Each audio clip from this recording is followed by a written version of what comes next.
You ready?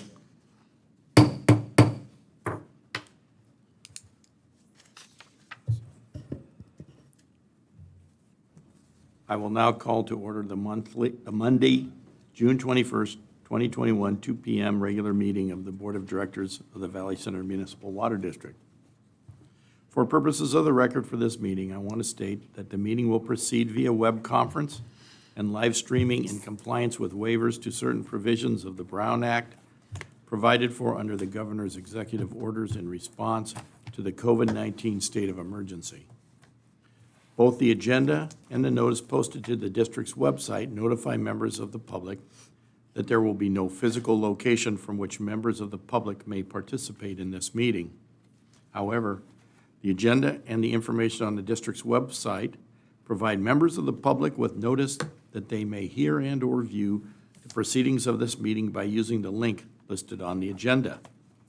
The notice and agenda also informs members of the public that they may submit public comments on specific agenda items in advance of the meeting 1 hour prior to the start time of the meeting by emailing them to publiccomments@vcmwd.org or mailed to the attention of the board secretary or physically delivered or mailed to the district's administrative office located at 29300 Valley Center Road, Valley Center 92082.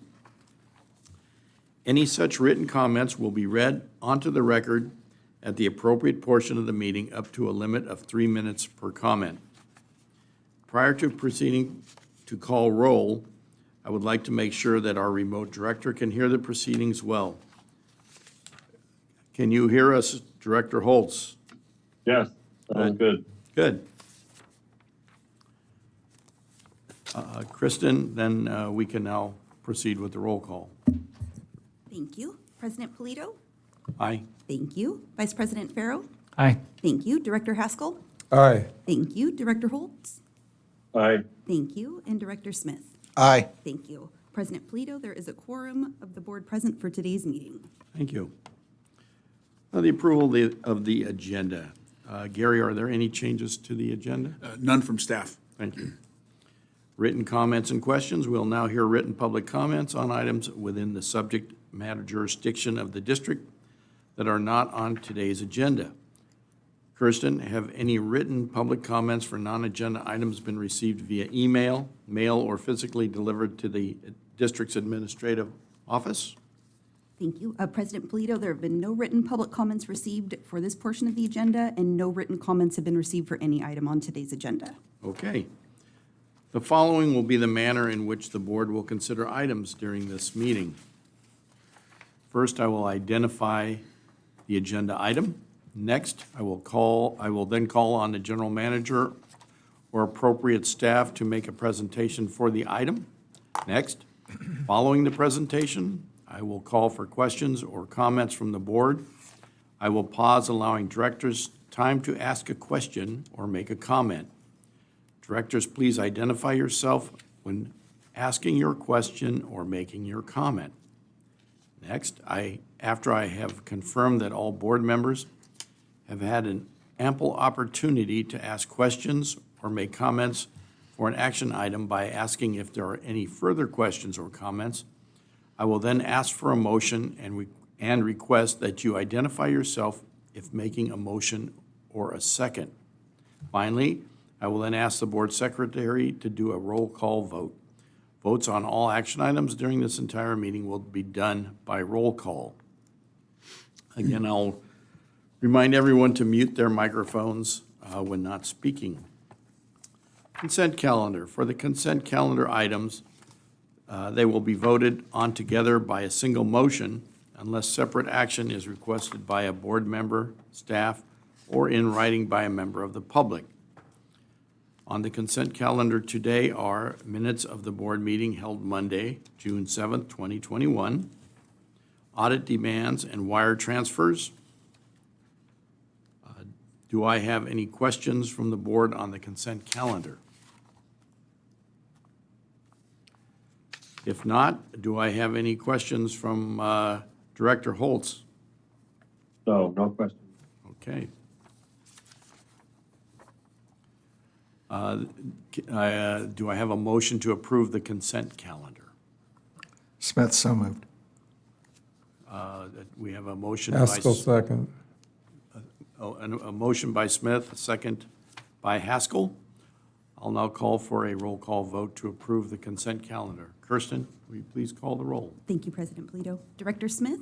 Aye. Thank you. Director Holtz? Aye. Thank you. Director Haskell? Aye. Thank you. Vice President Farrell? Aye. Thank you. And President Polito? Aye. Thank you. President Polito, the consent calendar passes with a unanimous vote. Thank you. All right, we'll move into the agenda. Agenda item 3 is a presentation on regional collaboration for a resilient future by the San Diego County Water Authority. Will the general manager please introduce the speaker from the San Diego County Water Authority? Thank you, President Polito. We're honored to have with us today Tish Berg.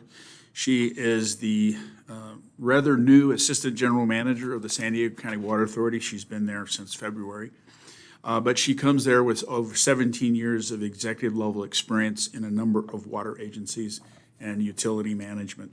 From 2017 to 2021, she served as a general manager of the Sweetwater Authority, which is located in the South Bay and is one of the Water Authority's 24 member agencies.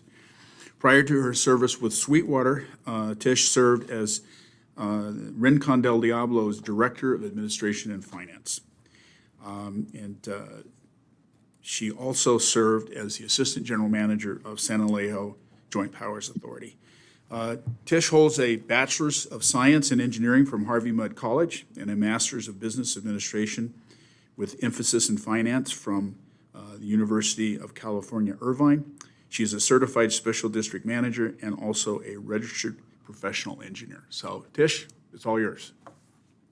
Thank you so much, and good afternoon, Water Authority Director Rant, President Polito, members of the board, and legal counsel D'Souza.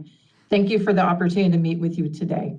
While we never could have imagined the challenges that we face today with the current ongoing drought situation, the good news is that collectively we are prepared to serve our region and our stakeholders regardless of the circumstances. Today, I'm going to provide a brief refresher of our role in the region, then share some of our top issues that we are working on for you, our member agency. We appreciate the opportunity to be of service to you as you deliver safe, reliable water to our collective ratepayers. Next slide, please. Many of you know the Water Authority, but for those who don't, or those who might need a refresher, here's just a quick overview. Since its creation 77 years ago, the Water Authority has served as San Diego's regional wholesale water provider. Today, we provide water to you and 23 other member agencies in a metro area of 3.3 million people, serving a $253 billion economy. Our board consists of 36 board members representing each of the member agencies, and they provide governance to the Water Authority. Thank you, Director Arant, for your leadership and governance. While our region has sunshine in spades, we have few natural resources and assets in which to support our economy and our quality of life. And that's why we've worked diligently, strategically, and collaboratively over the last 3 decades to diversify our water supplies and ensure our region has local control. As we saw during the last 2 droughts, this approach has helped us secure sufficient supplies for our homes, businesses, and agricultural community, even in years when our wholesaler couldn't make full deliveries. Next slide, please. Our main service to you comes from providing you with safe, reliable source of water. For some of our member agencies, this is their only supply, while for others it's supplemented with local supplies. Either way, the end result is a diversified portfolio that has prepared the region well for a drought that we are currently experiencing. So how did we get to this diversification? Our ratepayers invested in new supplies, supported changes in water use with programs and incentives, and added to local storage capacity. I'll share the diversified portfolio in totality, but with special attention to our most affordable supply, the Quantification Settlement Agreement, or QSA water, and our newest supply, seawater desalination. The QSA is the nation's largest ag-to-urban conservation and transfer agreement, providing high priority water to San Diego County. The transfer water is under contract until 2047, with an option to extend to 2077, and the canal lining is under contract until 2112. These high priority water supplies are the Water Authority's most affordable supplies and make up just about half of our portfolio. The nation's largest seawater desal plant opened in 2015 and produces 50 million gallons per day of drought-proof supplies, representing approximately 8% of our portfolio. And then per capita water use has dropped from 235 gallons per person per day in 1990 to just 120 gallons per day now, a 50% drop. Our member agencies recycle wastewater and reclaim it for both irrigation purposes as well as potable reuse projects that are being looked at countywide. And we increased local surface storage as well through the San Vicente Dam raise and Leeuwenhoek Dam. Next slide, please.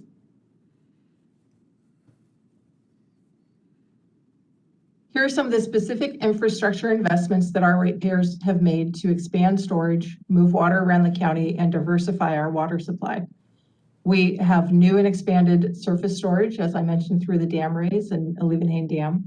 We built state-of-the-art water treatment plants to improve our capacity to treat water and to give us more control over those treatment costs.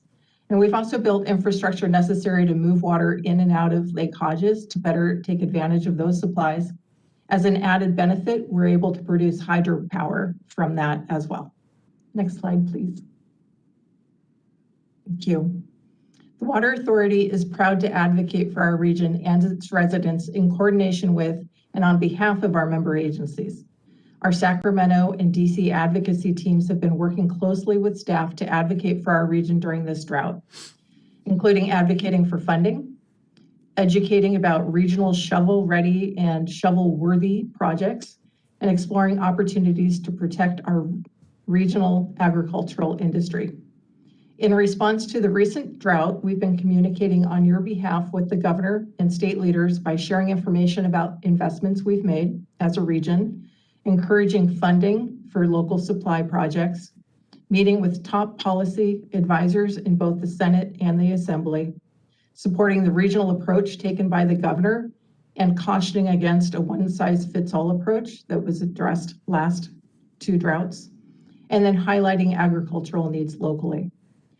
Prior to the drought, we did co-sponsor and support legislation to make it easier for veterans to apply their skills to the certifications necessary for our industry, to help agencies like Valley Center not be forced to litigate the revenues collected that provide fire protection services, and to incentivize the use of recycled water, including added incentives for potable reuse.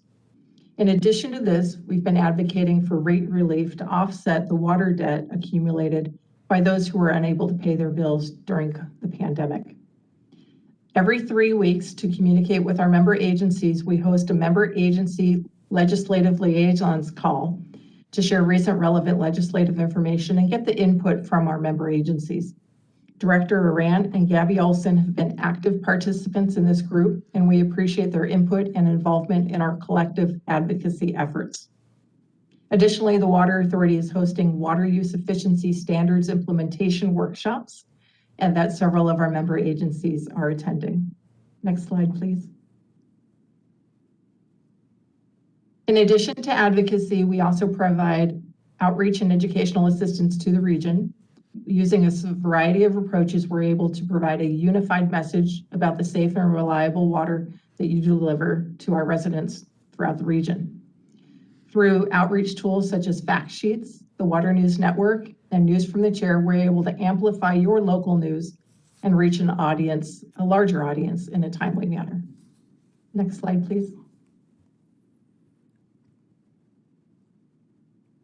Looking at the entire region, we have approximately 4,500 water and wastewater jobs, yet more than 40% of that workforce is over the age of 50 and eligible to retire. This results in an average anticipated turnover of 10% or 450 vacancies over 50 different agencies region-wide. So working with our member agencies and other regional and federal partners, we've implemented several programs to develop our workforce and prepare our future water professionals. DoD Skill Bridge is designed to help service members transition into civilian life by allowing them to participate in full-time training before they leave active duty. And during this training period, the host employer pays no wages or benefits. We manage a regional website called San Diego Waterworks, and it's used to both educate and recruit talent. So our member agencies' job openings are listed there. It's a one-stop shop for the region. For those positions that are dependent on certifications, like our treatment plant and distribution operators, we coordinate a regional water and wastewater internship program. And then lastly, to prepare our future executives, we provided input into the region's first bachelor degree in public administration with a waterworks management concentration. And that first cohort started in February of this year. Next slide, please. But let's go back in history and talk about some of the times that were a little rougher, and that's during the 1980s and 1990s drought. These are some of the headlines from that time. And you can see from the one on the top left talking about a 50% supply cut, that included 90% cut to the ag community. This was because we were nearly reliant 100% on our wholesaler for water for the region. We were spared that 50% cut for two reasons. We had the March miracle rains, and we were able to get that regional cut down to 31%. That 31% was made up of two different items that we were able to negotiate, the board was able to negotiate. The wholesaler was going to have a 20% cut to the municipal customers and a 50% cut to ag customers at that time. And the board understood the hit that would be to the ag community and melded the reductions to 31% across the board. These water supply shortages were a huge blow to the regional economy and a turning point for the Water Authority.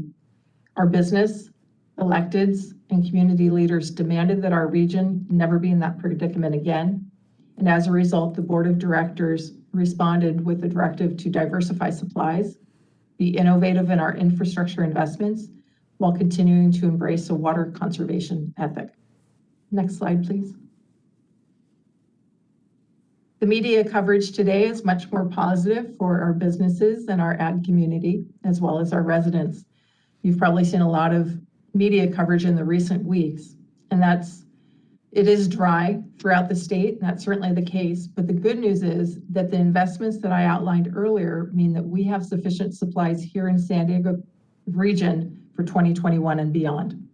That's what our ratepayers' water bills are paying for, safe and reliable supplies, even when there's not a lot of water to go around.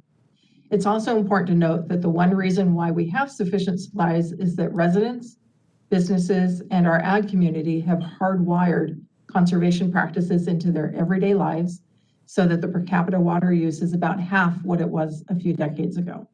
And that means every drop stretches much further. And last slide, please. So over the last decades, the residents and businesses of the region have invested in efficiency and infrastructure, making San Diego resilient and ensuring supply availability even when the rest of the state is facing possible drought. As a result, our region is prepared. So thank you for having me today, and I'm happy to answer any questions. Thank you, Tish. All right. Are there any questions from the board? Anything? No? Director Holtz, do you have any questions?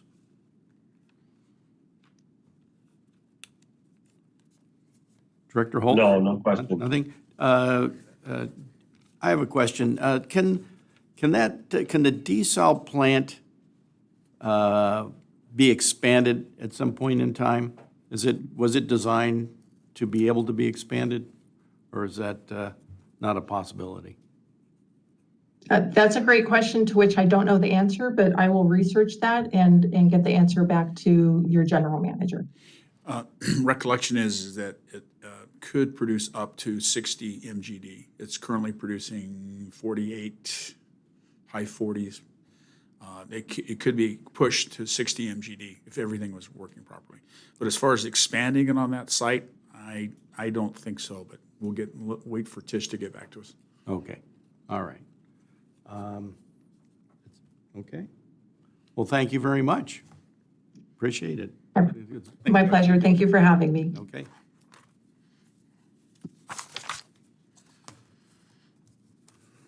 All right.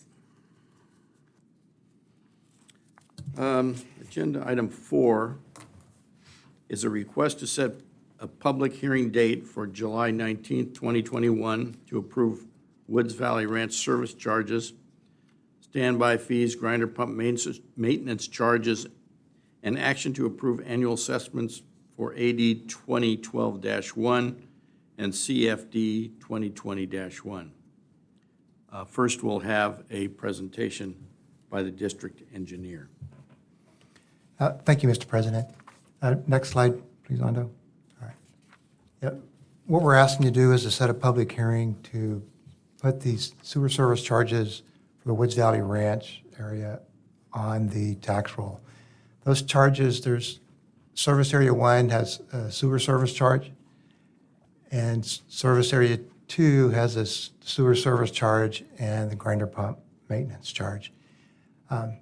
As Vanessa described, I think in the last meeting, there's no change proposed for the sewer service charges. Will remain the same at the $1,183.20 per year for both service areas.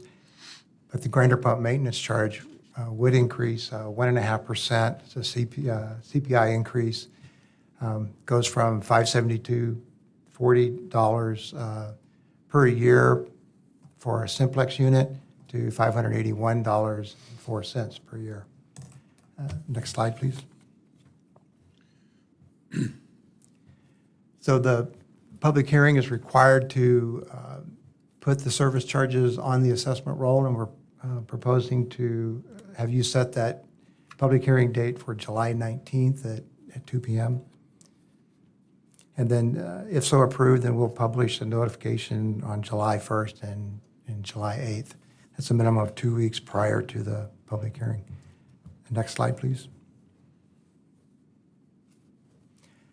All right, at that meeting on July 19th, we'll be also presenting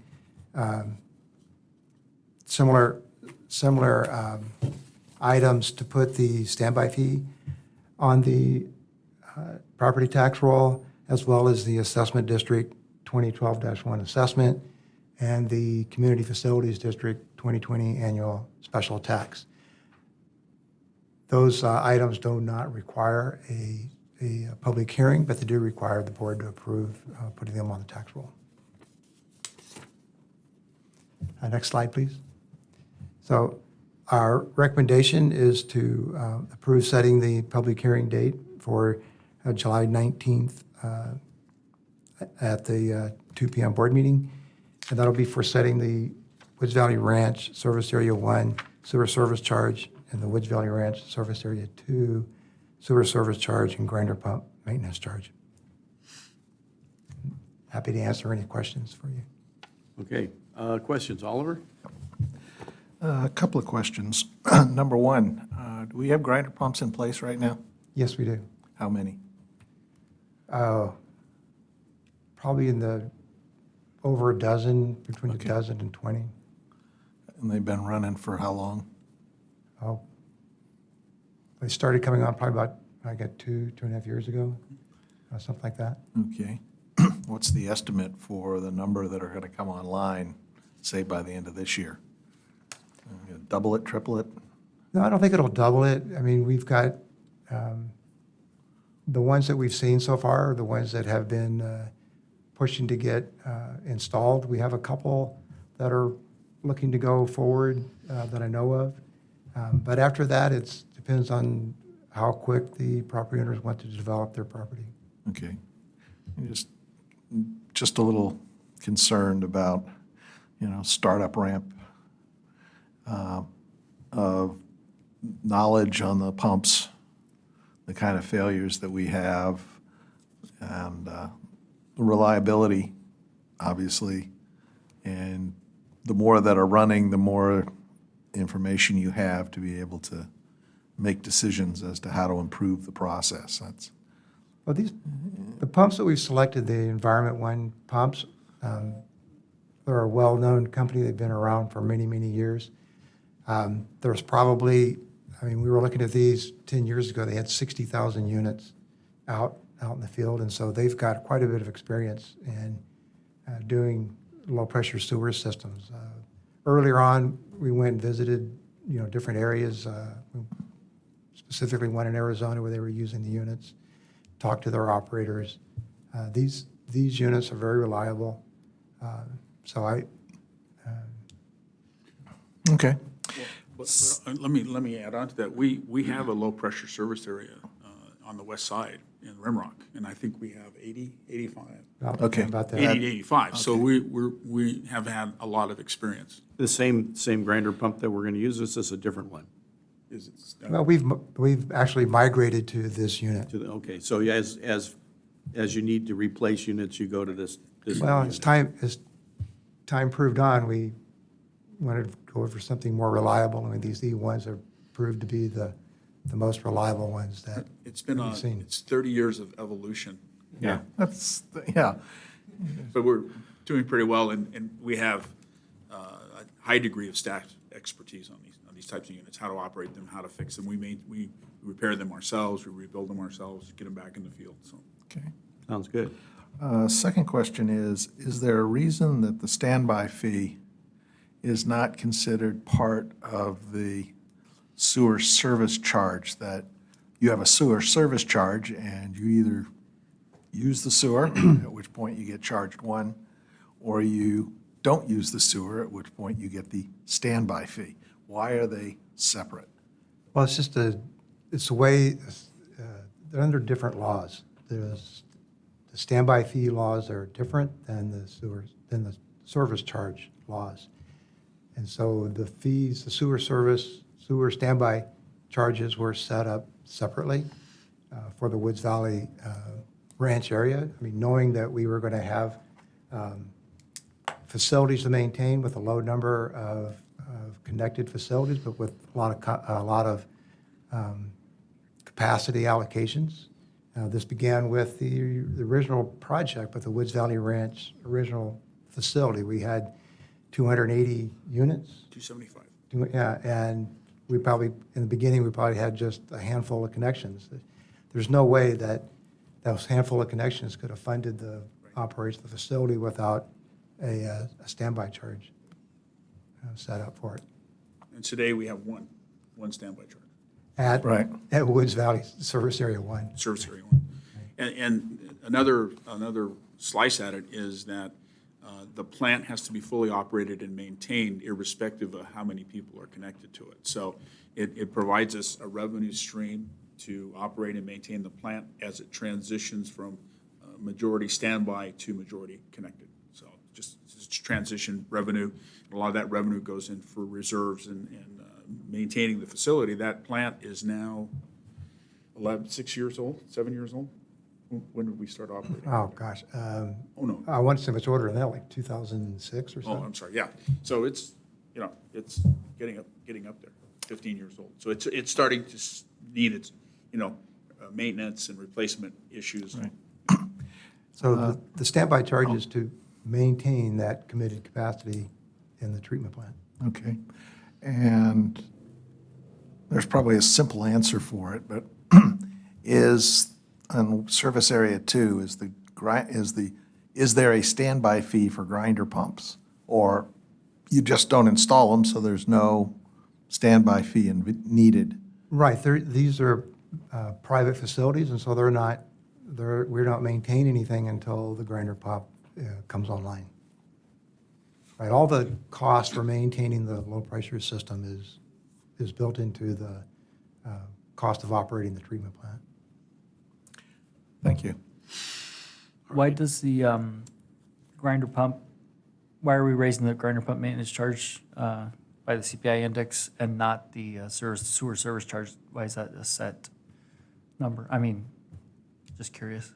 Well, I think kind of Oliver touched on it when he asked how many do we have? We have basically a handful of grinder pump maintenance charges. So it's very sensitive to any cost increases that come along, and this is a CPI increase, so we'll see increases in labor cost, material cost, things like that. Whereas on the treatment plant, I mean, we have, I want to say, there's total capacity is around 1527 between connected and standby charges. So we're able to maintain that, revenue stream with those fees. And in fact, as more of the properties connect, they go from about a $550 standby fee to the $1,183 sewer service charge. So as more and more property owners connect, we actually generate a lot more revenue. So the sewer service charge could go up or down depending on what happens. It could. That's your choice to raise or lower that, that charge. But we recommended keeping it flat because as people connect, we generate more revenue. In prior presentations, say a year ago, it looked like when we reached 600 units of connection, 650 connections, then the sewer service charge would actually generate enough revenues to cover our operating cost. And then the standby fees would be just that. It would cover the cost for future maintenance, replacement cost, of the facilities. As we add more connections, the economics out there get much better. And that's something we monitor every year to make sure that what we're collecting meets the real needs that we have out there. And also, part of our goal is to build a replacement fund so that as we move forward in time, we can continue to upgrade and replace the facility without having to impact the ratepayers per se. Thanks. Okay. Any more questions from the board? If not, Director Holtz, do you have any questions? No, thank you. Okay. Then do I have a motion to set the public hearing date for Monday, July 19th, 2021 at 2 p.m.? So moved, Farrell. Haskell, second. We have a motion and a second. Kirsten, would you please call the roll? Thank you. Director Smith? Aye. Thank you. Director Holtz? Aye. Thank you. Director Haskell? Aye. Thank you. Vice President Farrow? Aye. Thank you. And President Polito? Aye. Thank you. President Polito, setting the public hearing date for Monday, July 19th, 2021 at 2 p.m. passes with a unanimous vote. Thank you, Kirsten. Thank you. All right. Agenda item 5 is the informational presentation on the proposed fiscal year 2021-2022 preliminary budget. First, we will have an informational presentation on this budget by the manager of accounting. Before she starts, I just want to give you a little background on our approach this time. Last time we put you through a very detailed presentation on the budget, a lot of information, a lot of numbers. We can still do that, but our approach today is to look at the financial aspects of the budget in more of a summary format. And then certainly at any point during the presentation, if you have questions, please ask them. Kind of the focus today is we're not gonna describe each and every capital project, but we're gonna list them, and as a question comes up about where is this project, why are we doing this project, everybody that was responsible for the capital CIP program is in this room and can answer your questions. And certainly we can answer any of your questions that might come up, but we're just approaching it a little differently today so that we don't drag you back through all the details. There'll be yet a third opportunity to, explain everything to you when we adopt on the 7th. So the preference is to, as questions arise, just to stop the Right. presentation and ask the question. Okay? Absolutely. All right, board. Okay, go ahead. Vanessa? Thank you.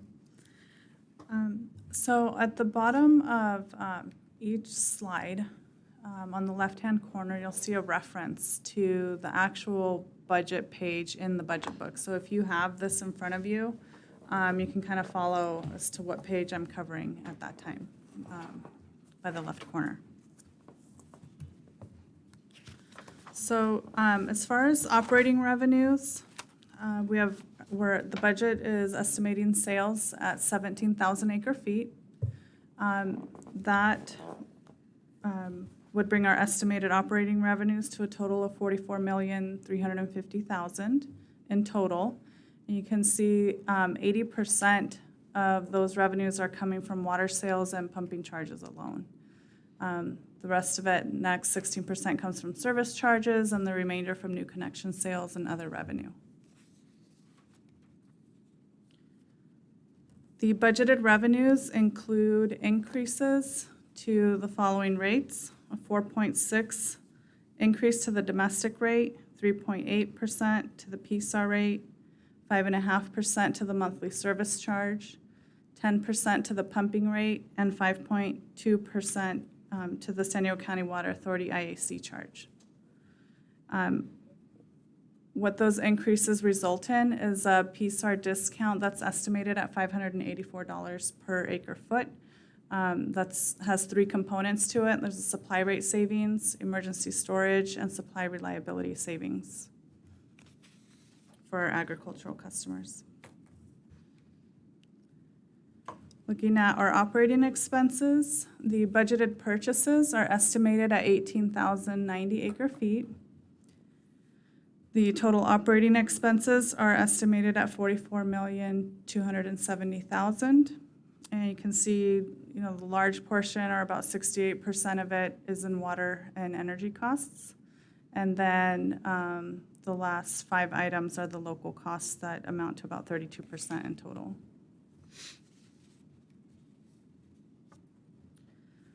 The total new capital budget requests that staff is requesting amount to $9,622,350.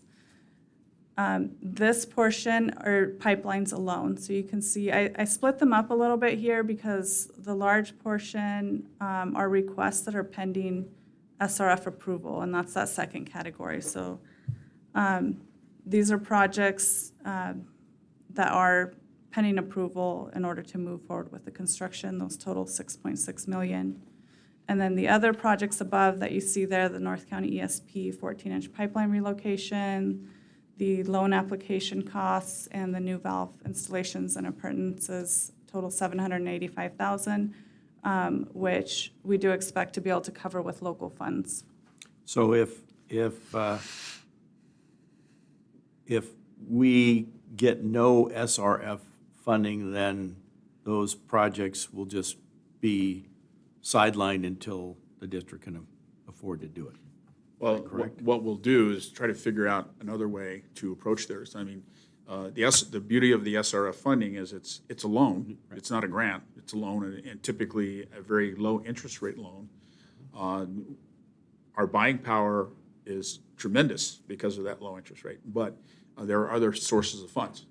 We could issue bonds and things like that. So if the SRF funding dries up, and I don't think it will, I think it's going to be pretty adequate, then we would have to rethink how we're going to approach future capital improvements. So we still need to do these projects. Yeah. The first 3 projects on the list. Turn your speaker on. There you go. That would help. The first 3 projects on the list, the Lilac, Gordon Hill, and Oat Hill, those first 3 projects, they were in our 2020 application package to the state, and those projects have been put on the funding list. So we're basically just waiting for the final steps in the approval process, from the state. So I'm feeling very comfortable about those first 3. Okay. Just a question, when do you anticipate, we've been waiting, 2 years for those so far? When do you anticipate the state saying yay or nay? I would think on the first 3, probably by the August, September timeframe, if not sooner, because we're just really waiting to hear back from their legal department, really, as far as the loan approval. Yeah, they're notoriously deliberate when processing applications and contracts. But the indications we're getting, at least on the first three, are very positive. We have an excellent track record with the State Board on our SRF loans, both our Clean Water Act and also our Drinking Water Act, the Cool Valley Reservoir. So they know that we're effective, we can spend the money, we account for the money, and so it's just a matter of time. We'll get it and we'll spend it fast as we can. Right.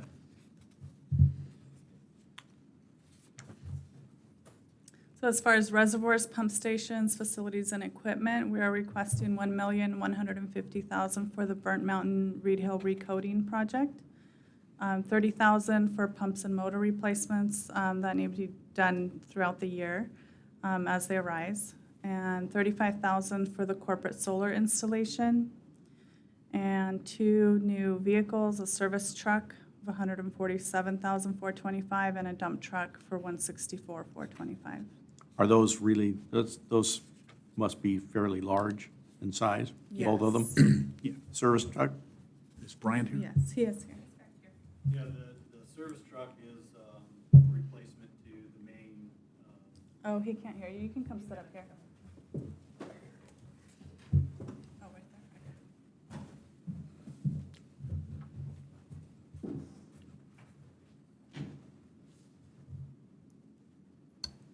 Okay, so yeah, the service truck, that's a replacement, I believe it's for the 2001 vehicle that we have now.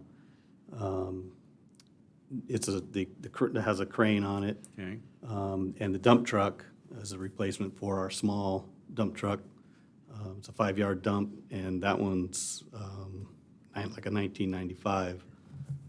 So we're moving forward with these because of the electrification process that we talked about previously. Maybe you want to get those before that? Absolutely. Correct.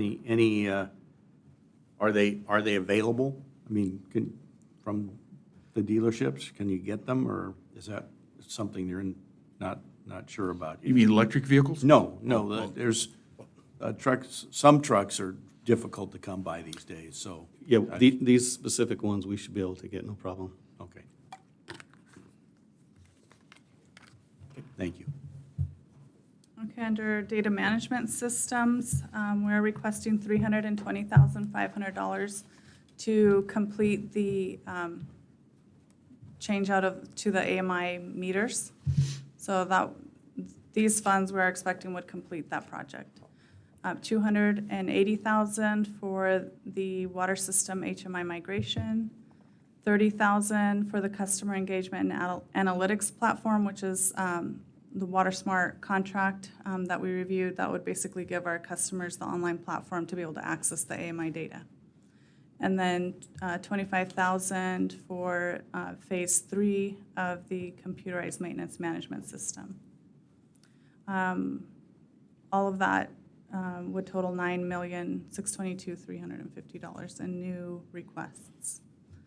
Do you have any questions regarding any of those specific projects? Okay. So unappropriated budgeted funds are appropriations that were approved in prior fiscal years. So there's a couple of things going on here. The first are transfers. The phone system upgrade is complete, and we estimate there'll be just over $33,000 left over from that project that we'd like to transfer to the server virtualization, storage, and disaster recovery. The Cruiser/Circle R paint and recoat just needs about $1,600 to close that project out. And then there's a whole list on the bottom of projects that are not going to be carried forward. So the first two, McNally Reservoir feeder replacement liner and the Hellhole Canyon pipeline replacement, those two projects were determined to, or maybe they were reprioritized, and so they've been pushed back, basically. So what we left in the budget was $75,000 to basically complete the design of those, but they're not going to be prioritized as something that's going to be done in the next year or two. So what we've decided is to take that those projects off of the budget and bring them back to you once they're ready to move forward with them. And then the rest of the projects listed there are just ones that were completed, and those are amounts that are remaining in the budget that we're just going to close out. And so when you saw that in the budget, that's what those unappropriated budgeted funds refers to. We don't go over budget every time. No.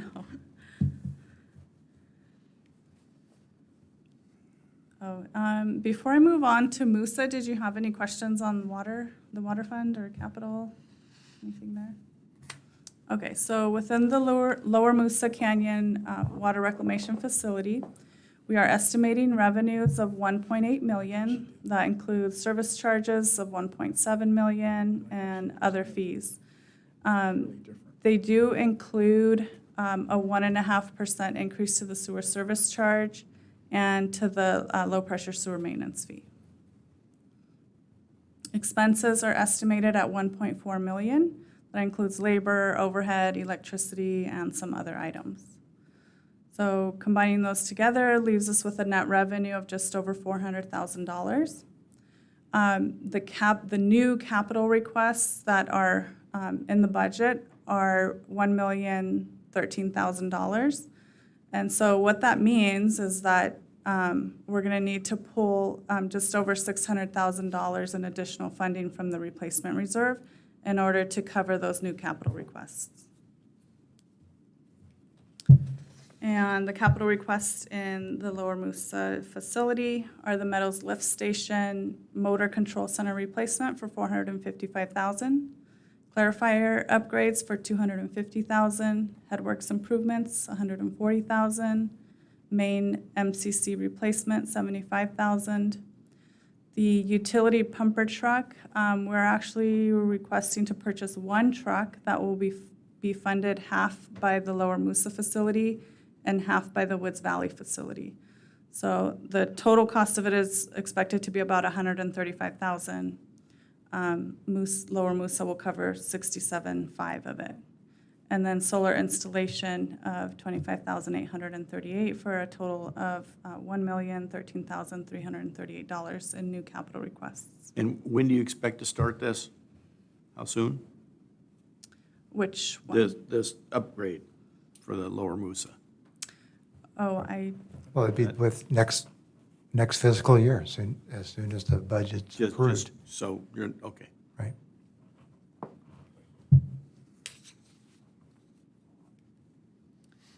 Okay, in Woods Valley, revenues are estimated at 1.4 million. That includes standby fees of 806,000, sewer service charges of 521,000, and some other items. It does include a 1.5% increase, like Wally just described, to the grinder pump maintenance fee. Expenses are estimated at just over 846,000, which include labor, overhead, electricity, and some other items. New capital requests at Woods Valley total 152,500. So when you combine all of those, we have an estimated net revenue of $422,848 that would be transferred to reserves at the end of the year. Basically what that means is that this fund has enough money to cover operating and capital expenses.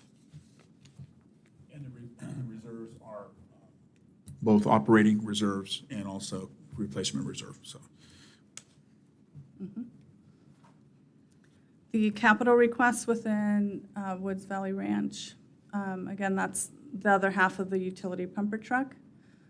Lift station pumps of $33,000, disc filter cartridges $27,000, and HMI upgrades of $25,000 for a total of $152,500. The Woods Valley Ranch expansion, of course, there's the Orchard Run lift station with the actual bond issuance cost totaling $4 million. The construction of the Orchard Run lift station would, of course, be funded with the bond proceeds. Any questions here? Okay. Okay, so on June 24th, which is Thursday of this week, the San Diego County Water Authority will hold a public hearing for adoption of their calendar year 2022 rates and charges. And then, since this is the first time that you've had the budget in your hands, basically to review, you'll have 2 weeks, basically, to review it before we bring it back to you on July 6th for possible adoption. And then in the October and November timeframe, later this year, we'll have a rate presentation for the calendar year 2022 proposed rates and increases. That concludes my presentation, unless there's any questions. Any questions from the board? Thank you, Vanessa. If in the interim you have any questions, please feel free to contact us. All of us had something to do with the budget, Vanessa the most probably. And I'm amazed every year that she presents this budget. It gets better and better and better. And a couple of new innovative things she did this year, and then I really liked it. It's a very nice budget, so thank you. And Daniel, I didn't check with you. You good? I'm good, thank you. Okay. All right, agenda item 6 is an informational review of revisions to Article 230 prior to adoption of the 2020 Urban Water Management Plan. First, we'll have a presentation by the general manager on the revised Article 230.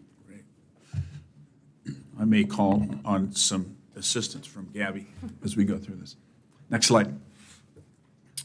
What we want to do today is provide you with a review of the revised Article 230, the Water Use Drought Response Program, or otherwise known as program, which updates the existing water supply management and shortage condition response program prior to adoption of the revised Article 230 on June 28th, 2021. Just as a little background, in 2018, AB 1668 was signed into law by Governor Brown and mandated many changes to be implemented through the 2020 Urban Water Management Plan process, which will be completed on the 28th, hopefully with your adoption of that document plus associated documents. One of the requirements is for the Urban Water Agency to develop and adopt a water shortage contingency plan. That's actually Chapter 8 of the Urban Water Management Plan, but it also stands as a standalone document to be adopted by itself outside of the Urban Water Management Plan. A key aspect of the water supply contingency plan is that it contained provisions to implement response actions for 6 water shortage levels, which is the purpose of Article 230. The current Article 230 has 4 levels. Now we have up to beyond 50% shortage. The existing Article 230 was very effective in the implementation of the 2016-17 drought response, when we did achieve a 36% reduction in our residential use. Painfully so, believe me. Similar in structure, the revised Article 230 will provide demand reduction measures aimed at achieving water demand reductions of up to and past 50%. I really hope we never have to use those levels. That would be disastrous. Next. Article 230 includes 14 separate sections, including, the new Article 230, 14 separate sections. Section 230.4 is a set of permanent water use efficiency measures. So no matter how much water you have, what time of year it is, those things are in place and are to be enforced. I mean, at any time, Always. Always. You should never be hosing off hardscapes with water. You should never have irrigation runoff. You should never have a non-recirculating water fountain or water feature. You need to use hoses with automatic shutoff valves. And now, we don't have a lot of this in Valley Center, but you're not supposed to be irrigating ornamental turf in public street medians. So I don't even know if we have any of those anywhere. But these were imposed through AB 1668. Excuse me, the median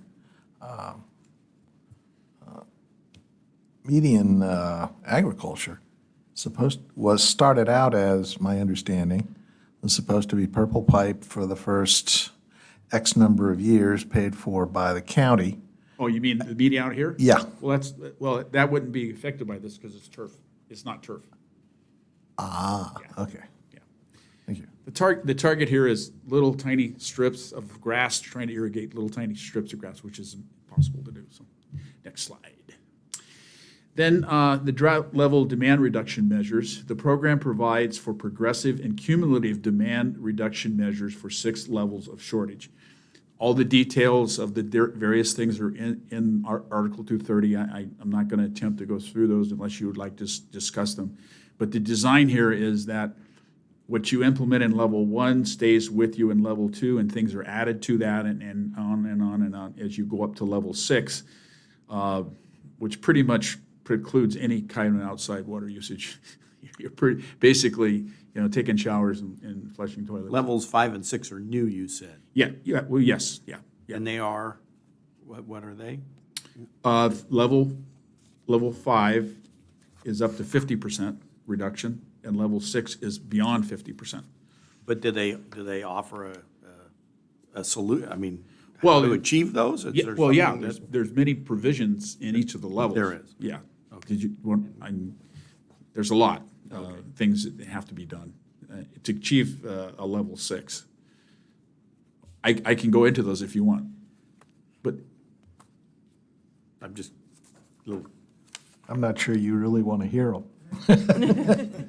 well, none of them apply to commercial agriculture. So, I mean, I have it right here if you want me to go through oh, it. yeah, just, yeah, is it something that's going to take a lot of time? Well, because level 6 is all of the things in level 1, 2, 3, 4, 5, and the new things in level 6. I just want the new things. Oh, What they're going, yeah, I need them all. I'm got just those? curious what the new Gabby- restrictions are. Gabby's got them for you.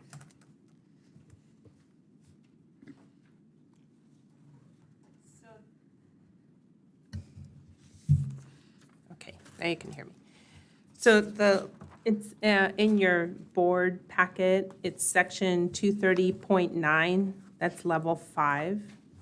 And that's to achieve the reduction up to 50%. So you would stop all outside landscape irrigation. Like Gary said, that's one of the main things, how you would achieve that up to 50% reduction.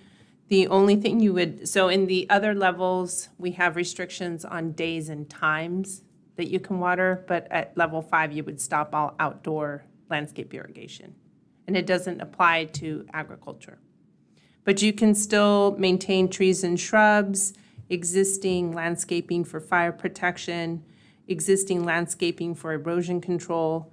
If somebody says that they have plant material that is rare or essential to the well-being of rare animals, you can still do that. You can still water livestock, any agricultural water use, public works projects, or actively irrigated environmental mitigation projects. The other thing that changes too is at the lower levels, you have, varying times that you have to repair a leak, but at level 5, it goes to 1 day. So that's kind of how we achieve that 50% reduction at that level 5. And then at 6, Uh-oh, I know, at 6, it's greater than 50%. stop drinking water. Yeah, so again, you're stopping all outside landscape irrigation, except for the items that I mentioned. But at level 5,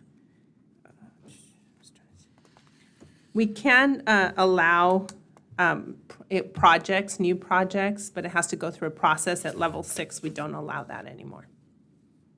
So that's the main difference, and the new restrictions on those. Thank you. And of course, part of this is our ability to set reduction amounts for our customers, just like we did before. In other words, you get a baseline and you're expected to reduce. So that's also a tool that we have in there if we have to use that. I really doubt, given the water supply situation here in San Diego County and the presentation we just had from the Water Authority, that we're ever going to see a 50% or more cut, except if there was an emergency disruption of the aqueducts. An earthquake or. Right, or and other then disaster. that's when you may be in DEFCON 6 and cutting, basically stopping all outside use of water until you stabilize supplies and you get an idea how much water you're going to have and how long you're going to be in that condition. So, Okay, thank you. okay, next slide. This is the procedure for determination and notification of water supply shortage conditions levels. For us, it's pretty simple. The Water Authority says, we're going to cut your supply by X%, you need to respond. All of our water comes from the Water Authority, so they're the ones that create the need to cut because their supply's been cut or somehow impaired. Section 12 sets forth hardship variances. We used this a lot in 16, 17. We had people out at night, all night long, photographing people watering their lawns, and we would notify them that you were watering your lawn last night. Oh, how do you know? Well, it says right here on this timestamp, on this photograph of you taken from one of our phones. So we did a lot of that, but also we tried to work with people and communicate with them. And I don't believe we collected much in fines at all. Wouldn't the new computer system, once it's there, tell you whether or not somebody is The AMI system? Yeah. Oh, absolutely. irrigating? Absolutely. That will make less patrolling for Yeah, sure, yeah. and if any future droughts. Next slide. So enforcement, this section provides for the various criminal and civil provisions to achieve compliance with water waste prohibitions and demand reduction measures, including written warnings, progressive fines based on the reduction levels and the repeat of offenses, flow restriction for specified periods of time, and ultimately referral to the county district attorney for criminal prosecution. Serious stuff. So the next slide is, this is what we have in this draft. And the issue that we have with this draft is this is now included with the urban water management plan that you will be looking at adopting on the 28th. If the board has an issue with this, we will then bring it back after the urban water management plan is adopted. Remember, this and the water supply contingency plan are standalone documents. We can change them anytime we want to. But because of the time crunch, we had to go ahead and put this in the documents, the public documents, to be reviewed by the public. But this can change. We can bring it back and change the numbers if the board chooses. But this is the approach we've taken. We start out kind of mild on the first violation. Remember now, at a level 6, we're at past 50%, so we're pretty serious about somebody not complying with level 6. And the first violation always is a written warning, all levels. This third violation, you can see it goes up progressively. Fourth violation, we can add a $1,000 penalty placed on the water bill. Install a flow restriction of 5 gallons per minute for 120 hours or 5 days, and the customer will be charged for the installation and removal of the flow restrictor. We had similar provisions in the current code. Next one, fifth violation. All levels, a penalty of $2,000 will be placed on the water bill. Complaint filed with the district attorney's office. Flow restriction imposed and sustained for 5 gallons a minute until disposition of the complaint with the DA. Customer charge for the installation and removal of the flow restrictor, which kind of seems a small thing when you're looking at a $2,000 penalty. Next. Then if we have somebody who's determined, then we can impose these different daily penalties on top of what already has been imposed. And I look at that and I go, that's really draconian. That's really harsh. But at a situation where you've got to cut 50% of your demand, you need some tools that you're available to get people to understand that this is a serious situation we have here with the water supply. And I'm assuming that we're going to be under the gun by our wholesale supplier, penalties and so forth if we exceed our usage levels. So, as I said, if the board, if you all have a problem with these levels, we can bring this back. There's nothing imminent with implementation right now. We can bring this back and we can tweak these numbers. But what we tried to do was to show the importance as you went up in levels and also try to increase the impact for violations and the number of violations, repeat violations. So, next slide. And then, obviously, the appeal procedures, they can appeal to me as the general manager and ultimately can come to the board of directors and appeal their $25,000 fine or whatever. But anyway, so that's how 230 works. As I said, we used it pretty effectively last year. But you make a really good point. If the AMI system is in place, yes, we'll know when they're using water. And we don't have to go out at 1 o'clock in the morning and take pictures of people watering their lawns like we did last time. Any But questions? You said this does not impact commercial agriculture. No. But You'll be. if you're going to have to institute any kind of reductions like that, well, at that point, I'm sure agriculture will also have to have a reduction. Well, yeah, that'll be triggered by whatever Metropolitan does. Okay, so this is, I thought this was like in response to whatever the water authority. M&I, municipal, industrial, residential, and commercial. Commercial ag, if you're on the ag program, a PSAR program, that will be determined by the level that Metropolitan reduces its flow to the water authority. Probably won't be good, Well, I'm guessing. I just, I wanted to, Yeah. I wanted to understand, yeah, I get what you're saying now. It's- Yeah. You know, it was interesting last time, because of the way the state implemented the reduction, M&I was at 36%. Ag was at 15%. 15. So that was difficult to And you explain. kept telling us, thank God no one's asked me about that. Yeah, yeah. But hopefully, and you heard from Tish, that the Water Authority has been very active, proactive, communicating with the administration about the fact that the Water Authority, over the last 30 years, has made huge investments, literally billions of dollars of investments. And we're not in the same situation other parts of the state of California are. Some large areas of the state are dependent on one reservoir, having water in one reservoir, where we have multiple supplies and we've developed local supplies, storage, desal, all those things. They all add up. So hopefully the state will base the cutback requirements on the regional water supply situation. And then we will be fine. Certainly, we need to talk about conservation, using water efficiently. We can't just act like there's not a problem, but hopefully we won't be facing draconian cuts just because. With the new equity rules, we'll probably have to give our water away to the rest of the state of California, so we're all equal. Well, you never know. Never know. It's true. But anyway, that's 2:30, so be glad to answer any questions. Question, absentee landlords. If you can't get a hold of them, they could get to,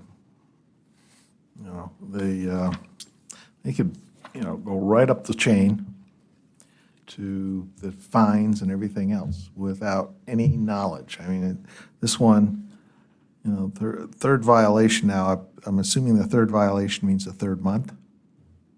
Or a third incident. Or if it's a continuing violation after yeah. And if they're not aware, friend of my wife's just was surprised because over the last couple of months, his water bill has been over $1,000 and he's been in Arizona. I recommended that he come home and find out where his leak is. But and understand that the AMI system might be a future solution to that. I could say, well, dial in and you can see what the numbers are. Right. But if you have somebody that's absentee that can't get here Right. for whatever reason, I just see this as all of a sudden you show up and you've got, tens of thousands of dollars worth of fees, and violation charges and so on that have just Yep.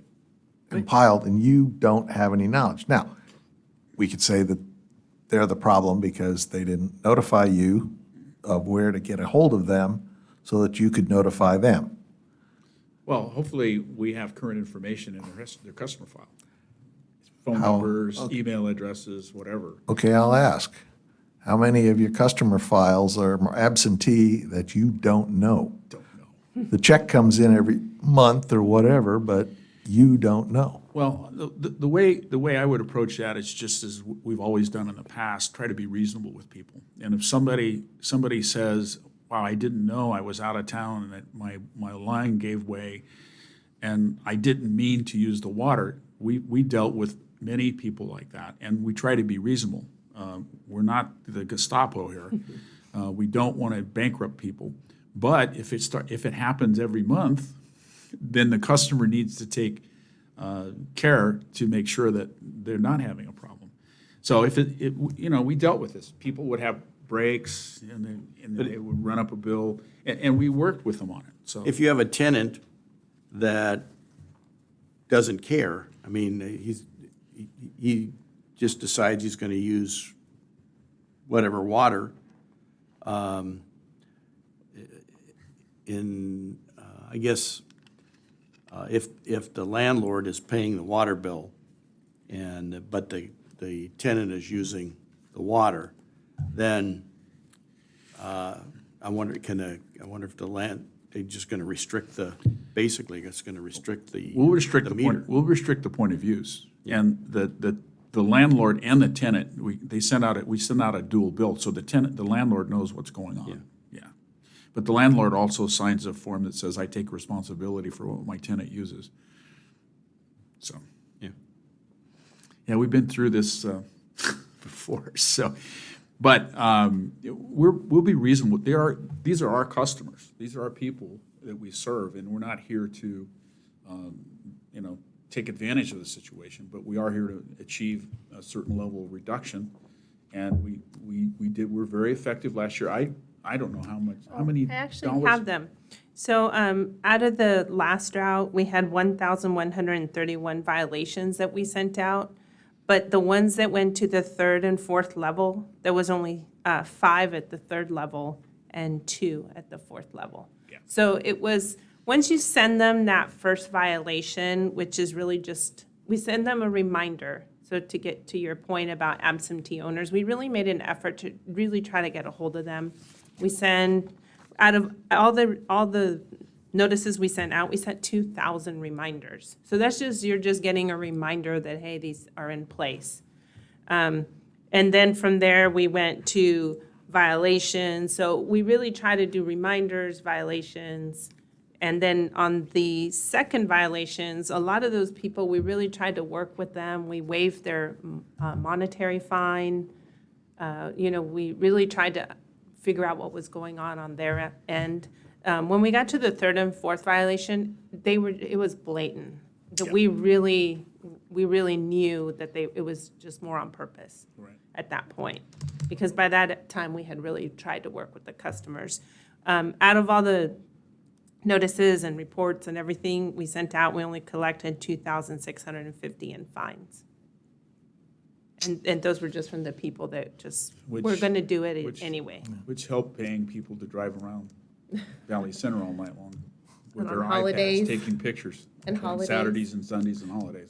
Yeah, and any of the criminal violations, you just refer to the district have that. attorney? Well, That's what that's aspirational. I don't know if the district attorney will accept those and prosecute, but that's in the water code. We can do that. yeah, that would have been my question is, who's responsible? Who has the authority to issue criminal They do. violations as opposed to We would- civil? We would issue a referral to the DA. Okay, referral to the DA, okay. Are there places, And we've done that with water theft situations. Yeah, oh, yeah. are there places this summer where domestic customers are getting cut back Oh, yeah. 50%? Well, I don't know about 50%, but I mean, at Central Coast, those some of those districts are. Bay Area are already in mandatory residential reductions in North Bay, up in Sonoma County areas, yeah, oh, yeah. It's severe, it's a severe situation. In many, Central Valley, a lot of the Yeah, farmers have yeah. almost entirely lost their state water project or their federal Bureau of Water. It's pretty severe. Okay, so we don't need any action today. If you have concerns about what's there, let us know. We can bring it back later, maybe tweak it a little bit. But the thing I want to point out is that we're talking about mandatory cuts beyond 50%. And we need some encouragement to the customers to make sure that they understand that this is a very serious situation.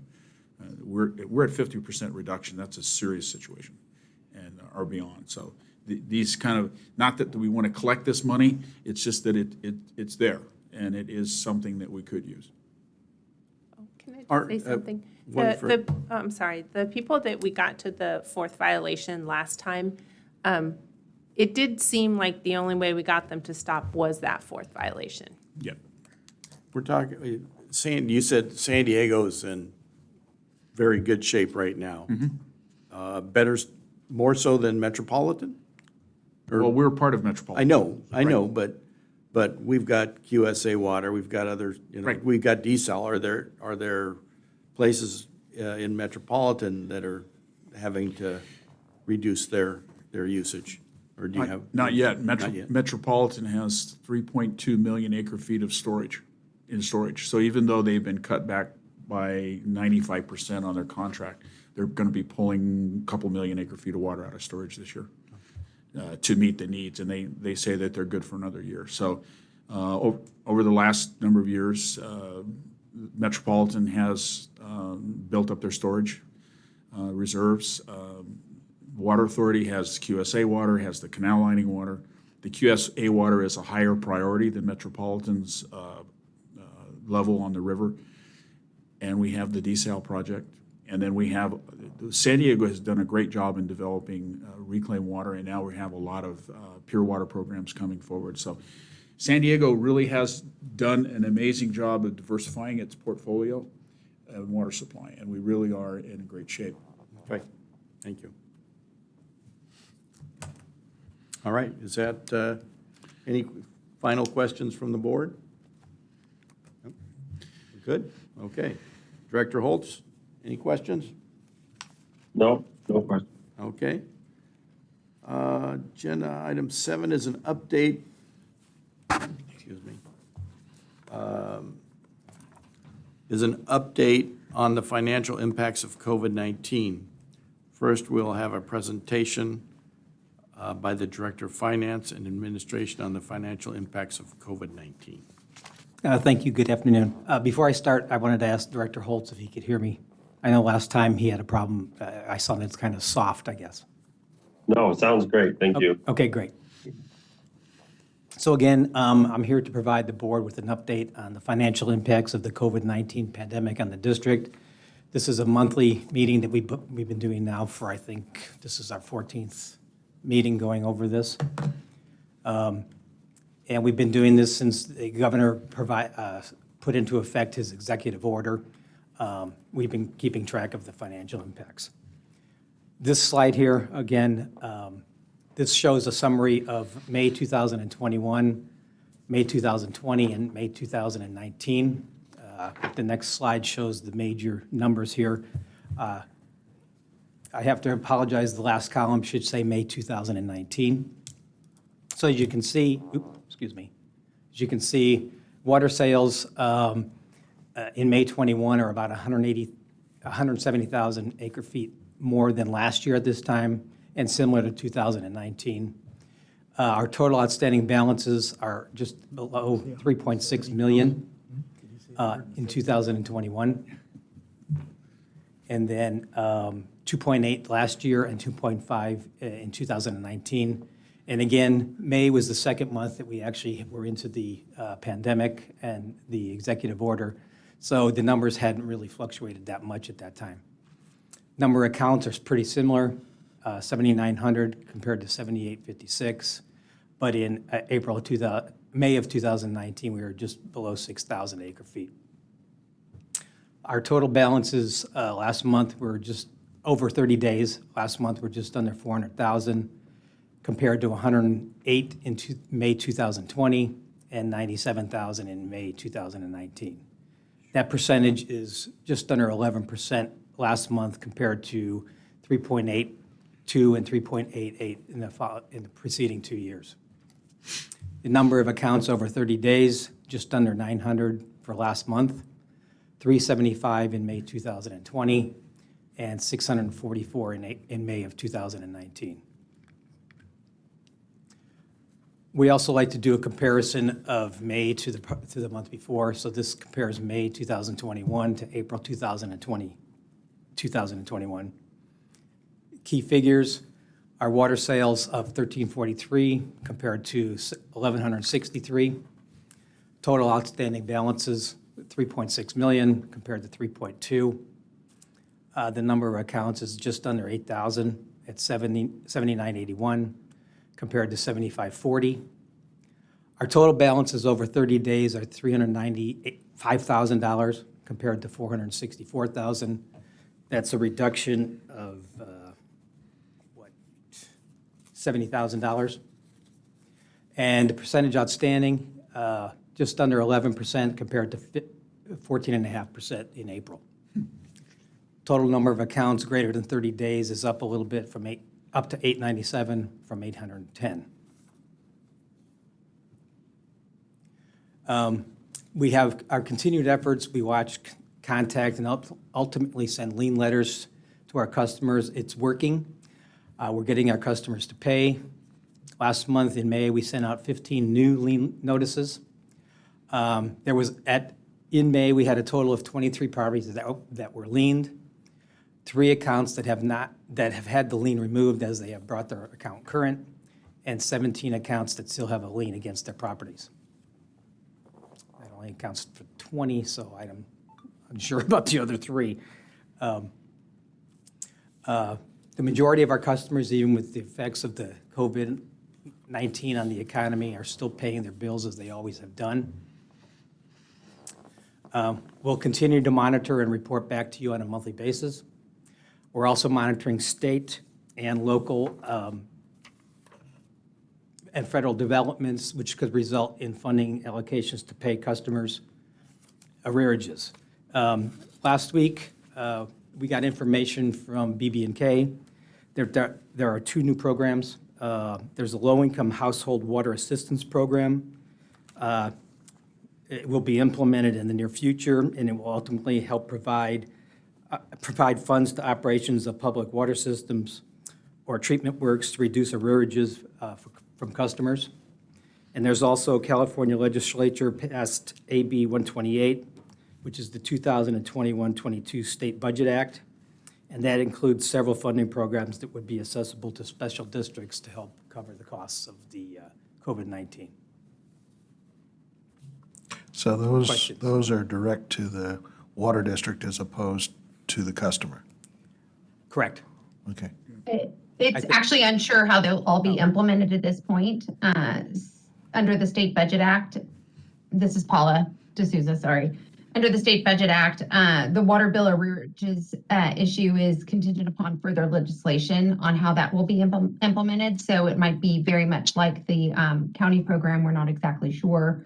And then also with other COVID-related costs, that is going to be done through the Department of Finance or some other administrating entity chosen by the Department of Finance to establish some eligibility criteria that needs to be determined and established by September 1st, 2021. So it looks like they're trying to get these things on, up and running and moving as quickly as possible. But this is still waiting the governor's approval. One of the concerns we've had is how the monies are distributed.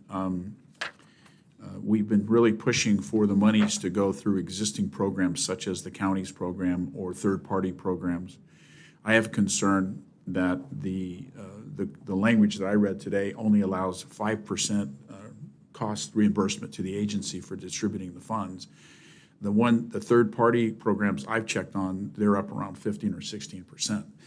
So if we have to set up a program where we have to have people apply and then we have to go through some kind of eligibility determination, I don't know if it'll even be worth it to do it, because the cost of doing that would be outrageous.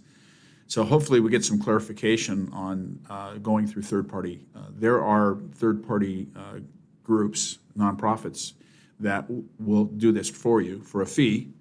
You notify your customers, you give them the contact information, your customers apply to this third party processes and approves, and then sends you a check for that customer. You then apply it to their account, and you reduce their arrearage. So that's the way it works. Who pays the third party?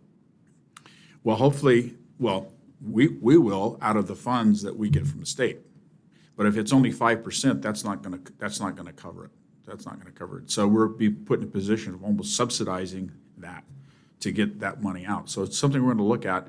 I read the language today, and it's worrisome that an agency like ours, how many people would I have to process those applications? 1, 2, I don't know, full-time job. So, and then there's the criteria. There's the eligibility criteria. And how do you verify that? How do you verify income eligibility levels and things like that? There are organizations that are geared for that, and they do a very effective job at it. Hopefully, we can use a third party if this happens.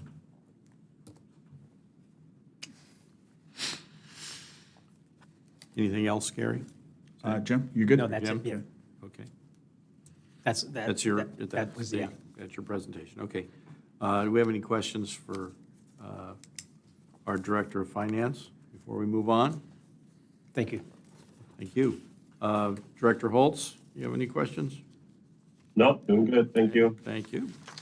All right, agenda item 8 is an informational report on San Diego County Water Authority, May 27th, Well, since we had 2021 board meeting. Since we had a really nice presentation earlier, just a couple of brief things. The Water Authority will be considering its budget rates and charges on the 24th, that's this week. Also, I'm sorry, that was last meeting. They set the hearing date, which will be this week. And then also, they adopted their urban water management plan, water shortage contingency plan, and the Appendix M, which is the addendum to the 2015 Urban Water Management Plan, was very same things we'll be doing. I have to say that with the Water Authority as our wholesale supplier, 100% wholesale supplier, it sure makes the Urban Water Management Plan process a little more straightforward for us, because the Water Authority, in doing their analysis of their water supply reliability, is essentially doing our analysis. So we are able to use a lot of the data that they develop, and so it makes our process more economic. So really appreciate that.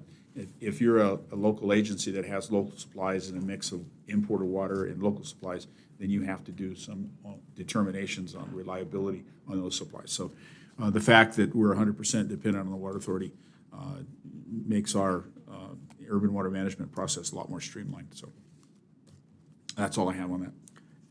Would this be the appropriate place for you to give us a PSAR sign up If we have that, I don't know. Where's our numbers? I asked her for them this afternoon. I'll have them, I can get them to you after the meeting. I think we're over 500 now. We're over 500. Yeah. So it's We sent out a letter at the end of May, and it says, here's your water rate on PSAR. Here's your water rate off PSAR. Like, use your brain on drugs, things like that. Got people's attention. yeah. And of course, everybody said, "Oh, we didn't get anything else. We've never gotten anything." Huh? But it doesn't matter. So we got flooded, and so we'll come up. All right. Well, that was kind of my direction. I do have updated numbers. We've received 685 back. Out of those 685, 611 are approved, and we have 74 that are currently not approved. Wow. So That's really improved. Yeah. Good.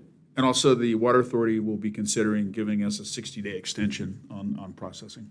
But if a customer doesn't make the deadline, they can apply later. They can come in, and we might get some interest when the first time they get the water bill without the discount in it. So So we're open, but this is really good news. We're up to 700. And we suspicion there were probably some people out there that really probably weren't farming anymore, but we just hadn't called them off the program yet, so. Anyway, it's good news. Thanks. Okay. There's no more questions for our general manager. We'll move on to agenda item 9, which is the general information report. Gary, you want to? Yeah, I don't really have anything specific other than to direct you to the activities report for April. It covers everything we do. I did send you some information this afternoon about the dewatering issue that we have been not pulled into, but we've been contacted by customers. And just to be really clear, the water district, other than protecting our facilities out there while they're doing the excavation work and undergrounding the utilities, we really have no authority over that project.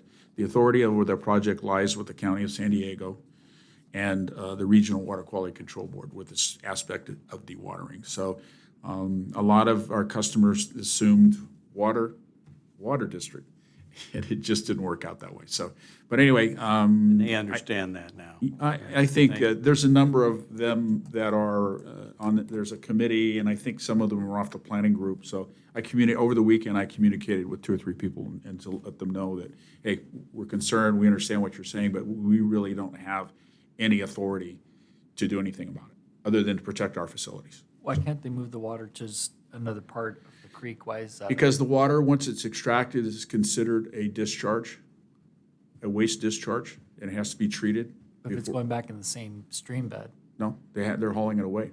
No, I know, but I'm saying if you're trying to dewater here and you're just putting it over here, where it was going to go anyway. Once it comes out, I think it's considered contaminated. Yep.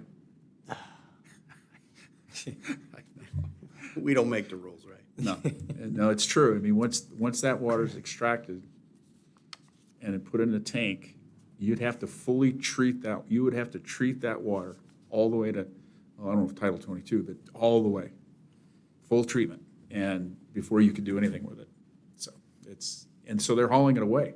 Yeah. They're hauling it to, I'm sure, a wastewater treatment plant somewhere. Wacky. So, interesting. Anyway, I just want to give you an update on that. And that's all I have on that. Okay. Any more questions before we move to District General Counsel? Daniel, do you have any questions?